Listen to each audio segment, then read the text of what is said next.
Mbanje kubasuhuza wowe wafashe umwanya wo kudukurikira kuri iyi channel yacu, mwibuke neza iyi ni ya channel yacu tugezeho ibiganiro by'ubwenge, ibiganiro byubaka, ya channel yacu ishobora kugira icyo twungura mu buzima tubamo bwa buri munsi. Uyu munsi rero tukaba tubazaniye ibintu icumi cyangwa se ibimenyetso icumi ushobora kureba ku mwana w'umukobwa cyangwa se ushaka kuzaba umukunzi wawe kugira ngo ubone yuko by'ukuri agukunda bya nyabyo. Ibi bintu icumi nibyo twagiye dukura ku mbuga zigiye zitandukanye, tugenda tubihuriza hamwe nk'abantu bashaka kuvumbura utuntu tw'ubwenge kugira ngo tubageze ku banyarwanda. Ibi bintu icumi rero turaje tubikugezeho. Hari na benshi bagiye batwandikira ati rwose mugerageze murebe uburyo ki mwadushakira ibyo bintu kugira ngo tubanze tunamenye ati ese abasheri bacu bimeze gute, hato na hato tutazagwa mu ruzi tubyita ikiziba, wa mugani wa ya migani ya kera. Tutizimbye mu magambo rero, reka dutangirire ku mwanya wa mbere. Ku mwanya wa mbere turasanga ingingo igira iti: igihe cyose uzabona umukobwa muri kumwe cyangwa se ubona yuko mushaka yuko mubijyamo, we kumva ko mwahorana, icyo ni cyo kintu cya mbere. Iyo yumvishe yuko mwahorana agufata nk'inshuti, muri wiwe nibyo bimushimisha. Buriya abakobwa ukuntu bateye iyo bashaka kujya mu rukundo, isaha n'isaha cyangwa se umunsi ku munsi aba yumva yuko wa mukunzi wiwe bahorana, akamubaza ati se wiriwe ute, umerewe ute. Si uguhorana ibyo kuri telefone, oya, ahubwo ni uguhorana ibyo amaso ku maso. Nibura umukobwa niba afite akazi n'umuhungu afite akazi, umukobwa we aba yumva yuko yego bavuganye kuri telefone birahagije, ariko aba yumva yuko nibura niba atashye aca ku kazi ka wa musheri we akamubaza ati se bimeze gute, uyu munsi birewe gute, akazi kagenze se, wariye se. Nyine umukobwa uzaza ukubwira mbene ayo magambo ashobora kukwibutsa uko umunsi wawe wagenze, uko wiriwe, aho ngaho ujya ushyiramo question uvuga ati uyu mukobwa se yaba birimo, uyu mukobwa se ese koko ntabwo ameze nk'aba bandi. Icyo ni icya mbere, kumva yuko mwahorana. Ikintu cya kabiri kizakwereka yuko umukobwa mubirimo cyangwa se umukobwa atangiye kugukunda cyane, ikintu cya kabiri, buriya abakobwa bameze nk'abantu baba bashaka nyine kugira ngo sinavuga ngo gukurura wishyira, ariko biba bijya gusa nkabyo. Abakobwa, buriya umukobwa ugukunze ikintu cya mbere aharanira ni ukugira ngo umenyane n'inshuti ze. Biba bishatse kuvuga iki? Buriya umukobwa iyo yagukunze, akenshi nk'uko twagiye tubisoma mu bitabo nyine by'urukundo, aba agira ngo nawe yiyerekane muri rubanda cyangwa se yereke n'inshuti ze yuko nawe afite umuntu umuhora ku mutima. Kandi buriya gukundwa k'umukobwa biba ari ishema. Uzarebe akenshi mu nkundo zino zizwi, iyo zigiye kugira ngo zimenyekane cyane z'abasitari, akenshi usanga umukobwa ari we wateye intambwe ya mbere, akabwira umuhungu ati sheri, uyu munsi rero turajya kwa Diane, mbanze nanamukwereke, mwereke yuko turi inshuti gutya na gutya. Ejo n'ejo bundi tuzajya gusura kwa runaka, ati sheri ngwino tujyane n'aha ngaha. Nyine we muri we iyo yumvishe yuko ugomba kuza akakwereka inshuti ze, muri we hari ikiyongeramo mu mutima we. Nyine aba yumva yuko hari ikintu gihindutse kandi akoze ikintu cy'ubutwari cyane gihindutse. Iyo ni ingingo ya kabiri rero. Nubona umukobwa akubwira ati ndashaka yuko nkwereka inshuti runaka, ntuzabyange. Ndashaka yuko nkwereka ababyeyi banjye, ntuzabyange. Ndashaka yuko umenyana na runaka ni musaza wanjye, ntuzabyange. Buriya hari akantu k'urukundo aba agufitiye. Icyo ngicyo nacyo tugisanga ku mwanya wa kabiri. Ku mwanya wa gatatu rero, mu bintu biranga yuko umukobwa agukunda, Umwanya wa gatatu, buriya iyo muri kuganira umukobwa aba ashaka kukuba hafi mu kiganiro murimo. Ati gute? Buriya abakobwa batandukanye n'abahungu. Umukobwa ni wa muntu, wowe ushobora kuba uzi ko uri kuvuga ijambo ryaba ribi cyangwa ryiza, uzi ko atakwitayeho kandi yakwitayeho. Buriya umukobwa muri mu rukundo aba ashaka kugira ngo akube hafi mu kiganiro. Ni ukuvuga ati buri kintu cyose uvuze acyumve kandi acyubahe, buri kintu cyose uvuze kibe kibi cyangwa kibe cyiza acyumve kandi acyubahe cyane. Wenda nk'urugero nko ku bashakanye, akenshi umugabo aryaza yisindiye, amenagura, atuka, akubita abana, ariko umugore aba ari aho ngaho nyine atuje, umutima w'urugo, akenshi bakamubwira nabi ariko nyine bya bintu akabyumva akarenzaho. Rero mu rukundo nabwo niko bimeze. Umugore muraganira mukaganira ukabona yaguteze amatwi, ni wa muntu udashobora kurambirwa ibyo sheri we ari kumubwira, akabona niyo wavuga ibintu byinshi, ni wa muntu nyine urumva mu kiganiro aragufasha, akaba yagukosora. Buriya hari n'ukuntu baba bafite n'akantu k'ubwenge, akaba yakubwira ati sheri ariko ibi bintu uri gukora ntabwo ari byiza, tubigenze gutya. Buriya ni wa muntu nyine ushobora no kukugira inama. Uwo muntu numubona uzamenya ati uyu mukobwa iyo turi kuganira kuko aba yaneze amatwi. Mbese ibindi byose kabone n'iyo telefone yasona y'ingenzi runaka akenshi arayihorera, kabone n'iyo byaba ngombwa yuko we aba arushye mu mutwe akeneye kuruhuka wenda avuye mu kazi, ariko akenshi akaguha umwanya mukaganira mu kiganiro, kabone n'iyo kiba ari ikiganiro cy'iminota 10 burya aba yafashe umwanya wiwe. Ubwo rero icyo ni icya gatatu, umukobwa uzakubaha agafata umwanya wawe ukabona akwitayeho mu kiganiro, uwo mukobwa uzamenye yuko harimo urukundo. Ku mwanya wa kane turahasanga ikintu kijyanye no gufuha. Ikintu kijyanye no gufuha nyine hari ukuntu kibaho, yaba ari ku bakobwa yaba ari no ku bahungu, gusa abenshi bazi ko kiba ku bahungu, ariko no ku bakobwa buriya kibaho cyane kandi kikanagaragara cyane nubwo badakunze kukivuga, ariko kibaho. Umukobwa ugufuhira rero aba ateye gute?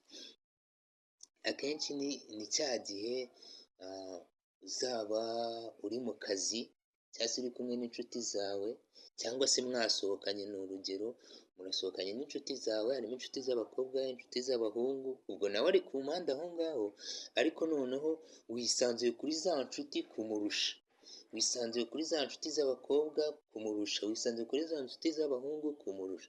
Aho ngaho noneho ni hamwe usanga umukobwa yagufuhiye, ubona nyine atishimye, ubona nyine atisanzuye neza, nyine ubona nawe yabifashe ukuntu. Wanamubaza ati se bimeze gute sheri ko mbona utameze neza, bite byagenze gute ko turi ahantu n'abashuti banjye, akakubwira, akaba yakurenzaho nyine akakubwira ati oya no meze neza nta kibazo, tugumye tuganire n'inshuti zawe, nyine akarenzaho. Rero ako kantu mujye mukiga mumenye ati uyu muntu umeze gutya na gutya utangiye kumfuhira bimeze gute, ko tutaranabana tukiri mu tuntu tumeze nk'uduteretana bimeze gute. Cyane cyane akenshi umukobwa usa nk'ugufuhira gutyo burya nawe aba agukunda. Dukomeje ku wundi mwanya wa gatanu, akenshi nk'uko abahanga n'ubundi babivuga, umukobwa ugukunda cyangwa se umuntu uwo ari we wese ugukunda mu rukundo uzamurebera ku ndoro. Buriya indoro yacu si ukuvuga ati ni ukureba gusa bisanzwe cyangwa se gukanura bisanzwe, no. Hari ukuntu abantu iyo bari mu rukundo bicara bakaganira, noneho uburyo baba baganiramo n'uburyo baba barebanamo, indoro imboni zabo zigahuza nyine magnetic, twabyita nka magnetic muri physics. Nyine hari ukuntu ikintu gikururana n'ikindi kandi mo hagati harimo space, ukabona nyine indoro zirakururanye, ukabona nyine bari kurebanaho bitandukanye n'uko bari basanzwe barebana, ukabona nyine harimo akantu mbese akantu nyine k'urukundo nyine nawe ubwawe mu mutima wawe aho wicaye ukavuga ati wenda utashye nka nijoro ukavuga ati ako se kare ko twarebanaga gutya tutari dusanzwe turebana, si kuki yanyegereye akandeba gutya, si kuki namubwiraga cyane akandeba gutya akanyitegereza gutya, ibi bintu ko bitajyaga bibaho, nyine uhita nawe ubwawe urabyimajina ukavuga ati hano hantu banza harimo akantu nyine akantu k'urukundo banza karimo, ugatangira nyine kwiha imbaraga. Aho rero naho mu birebanye n'indoro nacyo tugisanga ku mwanya wa 5 byakwerekana yuko uwo mukobwa agukunda kuko byanyabyo. Reka tujye ku mwanya wa 6. Ku mwanya wa 6 turahasanga ingingo igira iti uwo mukobwa buriya mu biganiro muzaganira aba ashaka yuko muganira ibiganiro by'urukundo, aba ari wa mukobwa udasamara, aba ari wa mukobwa akenshi nta nubwo aba atekereza ngo kuguca inyuma cyangwa se kuzaguca inyuma, aba ari wa mukobwa ushobora kubaka, aba ari wa mukobwa ugira amarangamutima, aba ari wa mukobwa ugira ikinyabupfura, umukobwa warezwe, umukobwa uba ushaka yuko nyine muganira ibiganiro by'urukundo mu kiganiro cyanyu murimo. Uwo mukobwa rero akenshi iyo muri no kuganira n'ibintu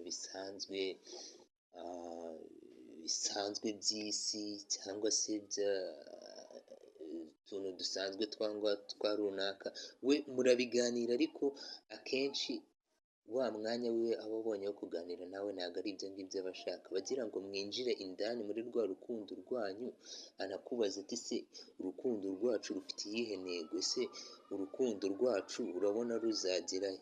Ntabwo nyine aba ameze nk'abakobwa b'amasadunda, sheri dusohoke, sheri tujyane ku mazi, sheri wanguriye amayinite, sheri none se dore umusatsi, inzara, iki no, ntabwo ari uko nguko aba ameze. We ntabwo aba ashaka ibiganiro nyine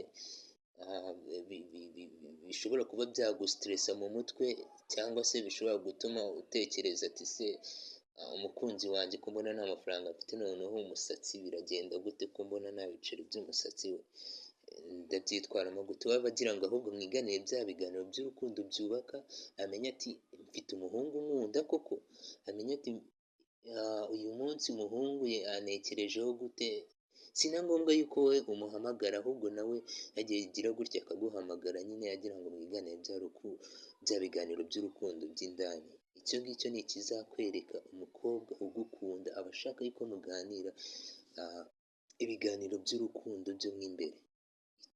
Icyo turagisanga ku mwanya wa 6. Turaje tunyarukire no ku mwanya wa 7.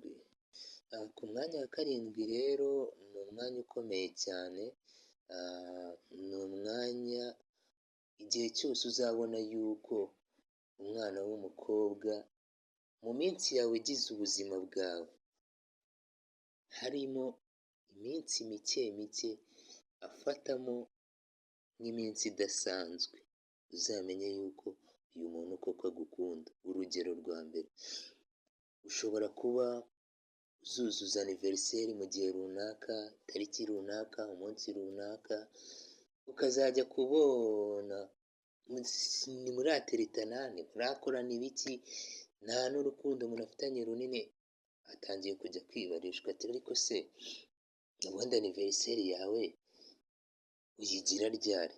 Ntabwo azahita ushyiramo kwesheni, uyimubwire, numara kuyimubwira wowe uba uzi ko nyine ari ibintu bisanzwe biri aho ngaho, kumbe umwana w'umukobwa yayifashe mu mutwe, hari impamvu yayigusabye, hari n'impamvu ayishaka. Impamvu ayishaka nta yindi, ni ukugira ngo wa munsi nugera na cya gihe na ya tariki na kwa kwezi n'umwaka ajya agira ute, ajya avuga ati reka ntungure umukunzi wanjye. Akenshi mujya mubona abakobwa batunguye abahungu, hari n'abahungu yego babikora benshi cyane, ariko hari n'abakobwa avuga ati reka ntungure sheri wanjye. Si ngombwa rega no kugura ibya mirenge, si na ngombwa yuko umuhungu aba ari we ugutungura gute, si nta tegeko rihari rivuga ati muhungu ntungura, no, ntarihari. Abantu bose ni ubwuzuzanye mu rukundo, aho ubona mugenzi wawe icyo ushobora kumufasha icyo ari cyo cyose, ukabona niyo kaba ari gatoya kaba kangana n'imbuto y'ururo, uragerageza ukaba wakamuha burya karamushimisha, si ngombwa ngo uzane ibya mirenge, yego ubifite bikore, utabifite kora mu bushobozi bwawe. Rero akenshi ashobora kuba yamutungura kuri iyo tariki y'amavuko cyangwa se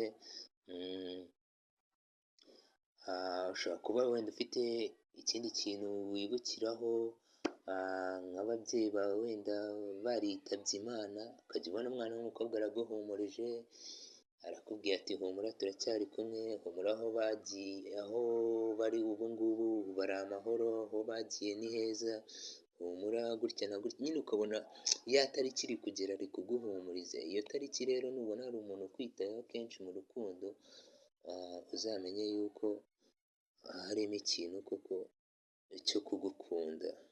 Turaje tunyarukire no ku wundi mwanya. Tunyarukiye ku mwanya wa 8 turahasanga naho ingingo igira ati buriya umukobwa ugukunda aba akubonamo umuntu ukomeye cyane, aba akubonamo mbese umuntu w'intwari, mbese aba ari wa muntu w'umufana wawe wa hafi. Niba uzi kapo zo muri iyi minsi cyangwa se hari mugenzi wawe ufite sheri na shushu ubizi neza yuko babirimo, buriya uzarebe uburyo ki umukobwa we aba amufata, kabone n'iyo yaba ari mu mafuti, uwo mukobwa mbese aba agufana muri ayo mafuti. Reka tuvuge ati amafuti y'umugabo nibwo buryo bwe, ubwo nyine nawe ni uko nguko agufata, mbese aba ari wa muntu ukuba hafi, ugutera ingabo mu bitugu, mbese ugufata nk'ikintu cy'igihangange, kandi ushobora no gusanga uri mu makosa, waburanye n'abantu uri mu makosa, ariko we akaza akabyitambikamo, akaza akavuga ati no ntabwo ari uku nguku uyu nguyu ateye, ati inshuti wanjye ateye gutya, ntajya avuga nabi, ntajya akora iki, kandi mu by'ukuri unabikora byose. Buriya abakobwa nyine ukuntu baremye, we iyo akunze akundana na wa muntu ibimurimo, ntabwo yita ati ufite ubumuga ubu n'ubu runaka, ufite ikibazo iki n'iki runaka, ntabwo yita ati uteye nabi cyangwa se umeze gutya, no, we iyo akunze mbese akunda bya nyabyo bimurimo. Rero niyo mpamvu aba ari umufana wawe. Akenshi uzabona mu bifuti byawe urimo wowe muhungu cyangwa se umugabo, mu bifuti byawe urimo uzasanga uyu mwana w'umukobwa akwitayeho, ndetse anaguhumuriza, ndetse anagutera ingabo mu bitugu, avuga ati sheri, ati rwose ni uku nguku bigenda, ati bihorere, ati ndagukunda, ati tubikore gutya, mbese ukabona nyine yakwitayeho cyane. Iki ngiki nacyo kiba mu bintu bishobora kugaragariza yuko umwana w'umukobwa agukunda. Reka tunyarukire ku mwanya wa 9. Ku mwanya wa 9 turahasanga kukwitaho mu buryo buri romantike. Kukwitaho mu buryo buri romantike ni uburyo yakwitaho mu bintu byinshi cyane, bishobora kugaragaza yuko noneho ka kantu k'urukundo katangiye kuza, nawe ushobora kuvuga ati noneho kabaye, noneho nanjye narugiyemo, ejo n'ejo bundi ndaba mbaye papa, nyine ibintu nk'ibyo ngibyo nyine akantu kari romantike. Rero hari n'ukuntu abantu b'abasheri nyine, cyangwa se batangire utuntu two kudetingana, ngo two guteretana, reka tubivuge muri izo ndimi twumva, two guteretana, muba mukijya guhura ukabona nyine akwisanzuyeho, aguhaye ikibizu, araguhobeye cyane, nyine ukabyumva, mukaba mumaranye nk'udusegonda nka 30, nyine umwana w'umukobwa uzabona gukora nk'utwo tuntu, ukabona aragusomye, ukabona nyine akwitayeho, akwiryamishijweho. Ubundi se akwiryamishijweho gute utanamukunda cyangwa mudakunda? Ubundi nubona yatangiye kukwiryamishwaho, kwikoreshwaho, sheri wambaye neza, rwose ndabona noneho uraberewe uyu munsi, kwibarishwa utuntu twiza, umunsi se wagenze gute? Utuntu nk'utwo nyine dushobora gutuma nawe mu bwenge uvuga ati uyu mwana w'umukobwa banza nkunda pe. Utwo tuntu rero turi romantike nitwo tuntu tuzatwereka yuko uyu mwana w'umukobwa agukunda. Si n'utwo gusa, igihe uzabona umwana w'umukobwa, dore ko tumenyereye ko ari twebwe dutanga impano cyangwa se ari twe tugura cyangwa se ari twe dusohokana ba bana twita ngo ni abakobwa. Igihe uzabona none umwana w'umukobwa ari we ufashe iya mbere yo kuba yagusohokana, akaba yavuga ati sheri uyu munsi se kari muri wikendi waretse tugasohokana tugafata agafanta tukaba tunaganira, aho ngaho ntuzabyange kuko erega burya ntawanga kuba yajya heza cyangwa kuba yagwa neza cyangwa kuba yasohokanwa, nubwo hari abahungu bitera ipfunwe ariko rwose ntukajye ugira ipfunwe, umukobwa buriya ikintu aba avuze ati ngikuye ku mutima kiba ari icyanyacyo, niba avuze ati dusohokane jya ubyemera nyine hari impamvu aba yabivuze.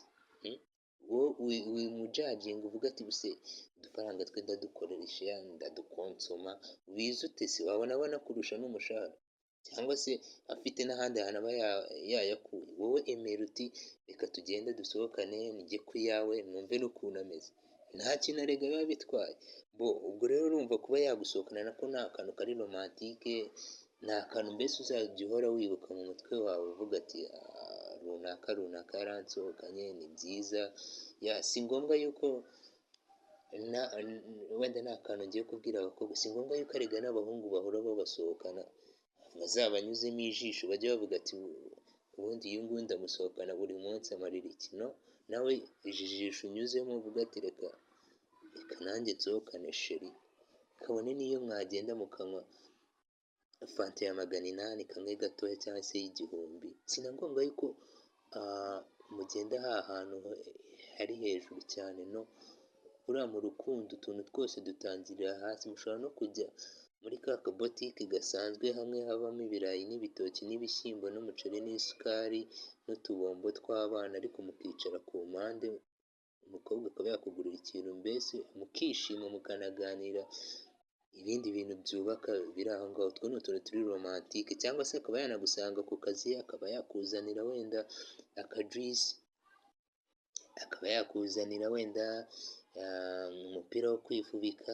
akuguriye, akaba yakuzanira wenda utuntu turi aho ngaho, si ngombwa ko agusanga no mu kazi, ashobora no kugusanga ahandi hantu aho ariho hose, ashobora no kuguhamagara nsanga ugahita aguhereza n'akandi kantu. Rero umuntu uzakora utwo tuntu ari umukobwa uzamenye yuko harimo akantu k'urukundo. Reka tunyarukire ku mwanya wa nyuma ubundi dukorozinge. Ikintu cya nyuma tugiye gusorezaho, twabonye abantu benshi n'ubundi ari cyo bapfa n'ababakunda. Iki ni ikintu n'ubundi akenshi gikunze kuba icya nyuma cyangwa se kikangiza urukundo rw'abantu. Nubona umukobwa ugukunda ariko adashaka yuko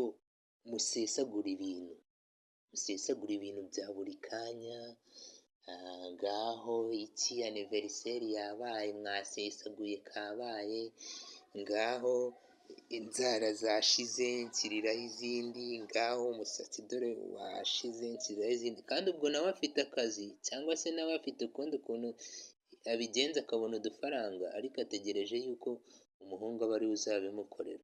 Ngaho ikanzu, ngaho urukweto, ngaho ngiye mu bukwe ati sheri rwose ndebera itike, ngaho ibiki n'ibiki, narwaye kwa muganga, sinzi inzara yanyishe. Ni ukuvuga ati umwana w'umukobwa utazagusaba ibyo bintu byose buri kadetayi, umwana w'umukobwa ntaba ashaka yuko musesagura ibintu, kuko aba azi neza yuko ibyo bintu muri gusesagura hari aho muzabikenera mu gihe runaka kiri imbere. Aba azi neza yuko ejo n'ejo bundi mufite umurenge, aba azi neza yuko ejo n'ejo bundi mufite ubukwe, aba azi neza yuko umugabo we cyangwa se umusheri we ahantu aba, ukwezi iyo kugeze nyir'inzu amwishyuza inzu, aba azi neza yuko nawe ubwawe uba ukeneye kwiyitaho, uba ukeneye kwambara neza, uba ukeneye urukweto rwiza, uba ukeneye ishati, uba ukeneye ipantaro. Aba azi neza yuko ahantu ukora niba wikorera, aba azi neza yuko nyir'ibyondo ugomba kwishyura inzu ukoreramo, aba azi neza nyine yuko nawe hari ibintu kugomba, atari ngombwa yuko we nawe umugonga, kuko erega buriya mu rukundo ntabwo ari ngombwa yuko, nta nubwo ari n'itegeko yuko umukunzi wawe umugombwa buri kimwe, no, ntabwo aba ari umwana wawe, ahubwo aba ari umuntu ubu se nakubwira ngo iki? Nka kwa kundi Adamu bamuvanye mu rubavu, aba ari umuntu nyine uzakunganira mu buzima bwawe cyangwa se mu mibereho yawe cyangwa se mu rubyaro rwawe ushaka yuko azakubyaraho. Rero abana b'abakobwa si byiza yuko ntibinagaragara neza yuko buri kanya utaka, buri kanya ugataka, no wa muntu mukundana nawe agera aho ngaho akaba stressed nyine mu mutwe, akavuga ati se ndavunikira iki? Ubwanjye ndi kwivunikira, ubuzima bwaranze, amafaranga yarabuze, ubwanjye ndi kwivunikira, ngereko no kuvunika kuri uyu mwana w'umukobwa tutarajya no mu murenge, cyangwa se narashinga ivi, buri kanya imisatsi, inzara, ubukwe bwageze, muhereze itike, kurya saa sita, mumenyere icyo kurya. No, umwana w'umukobwa baho wowe ubwawe, kwigira, ubeho ubwawe wowe, nta muntu udepandinga, ubeho ubwawe wowe, mbese nta muntu ukurebera, wowe baho ubwawe wigira, kuko isaha n'isaha n'uwo muhungu munakundana, erega ejo n'ejo bundi yanabona undi abonye utangiye kubigira ibintu nyine biri gusaba yuko yajya kwitaho. No, wowe iyiteho ubwawe, numara kwiyitaho ubwawe nawe umwiteho.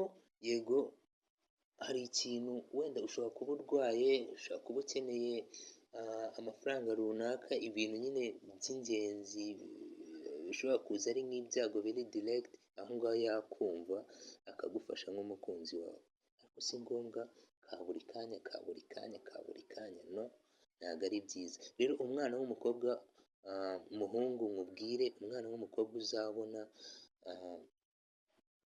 ibi bintu byose tuvuze akabigendera kure, akaba ari wa muntu ukubaza bya bindi byo hejuru gusa, ukubaza nyine bimwe twaganira hejuru kuva ku mwanya wa mbere, ubibona za ngingo zose twagiye tuvuga, kubaza amakuru, uko wiriwe, ashaka yuko muganira cyane mu ruganiriro rwawe rw'urukundo, ashaka yuko akwereka inshuti ziwe, nyine ibintu byose twagiye tuganira. Nubona umwana w'umukobwa atita kuri ibi bintu nyine byo kugusaba kanaka, uzamenye ko uyu mwana w'umukobwa burya agukunda bya nyabyo. Ibi rero ni ibintu 10 ushobora kwicara wowe ubwawe muhungu, ukicara ukabyumva, ugahera ku cya mbere ukacyumva, ugakomeza. Ibi ntabwo ari ibintu tuba twarihimbiye ngo tujye aho ngaho ngo tubeshye, no, izi ziba ari inkuru z'urukundo. Turagenda natwe ubwacu tugasoma, tugafata umwanya, tukaba twafata hafi isaha yose turi gusoma kugira ngo tubigeze ku bakunzi bacu, nabo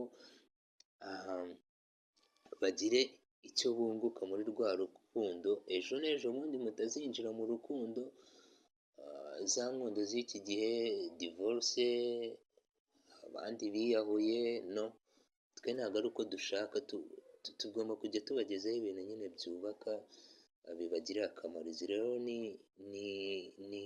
ni key point 10 ushobora kugenderaho uvuga uti uyu muntu koko, ese nimushaka tuzabana, ese uyu muntu azabasha kwihangana mu mibereho tuzaba turi kumwe, ese uyu muntu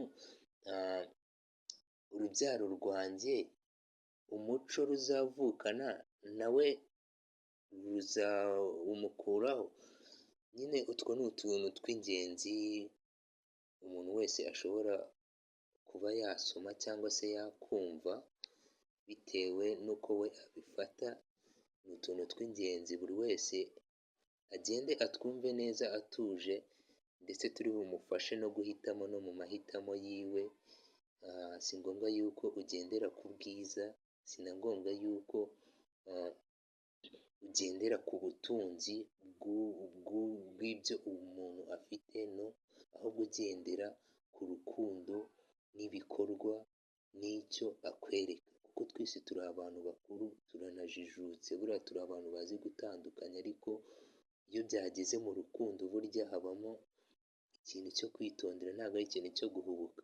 Ntuzabone umuhungu cyangwa umusore afite imyaka 30 afite amafaranga, afite buri kimwe, yaranze gushaka ugire ngo no, hari igihe kiba kitarakagera, ahubwo mu rukundo atarabona uwo bahuza neza, niyo mpamvu hari igihe bitinda. Rero aha reka dusozereze aha ngaha, buri muntu wese wadukurikiye reka ngushimire, wowe wafashe umwanya wawe wo kuba wadukurikira, ngushimiye rwose no kuba witanze, ukomeze unakande subscribe, ukore no kuri iyo nzogera kugira ngo buri biganiro byose bizajya biza ujye ubikurikirana. Ubu ngubu twagarutse kandi n'imbaraga nyinshi, murakoze, Imana ibahe umugisha.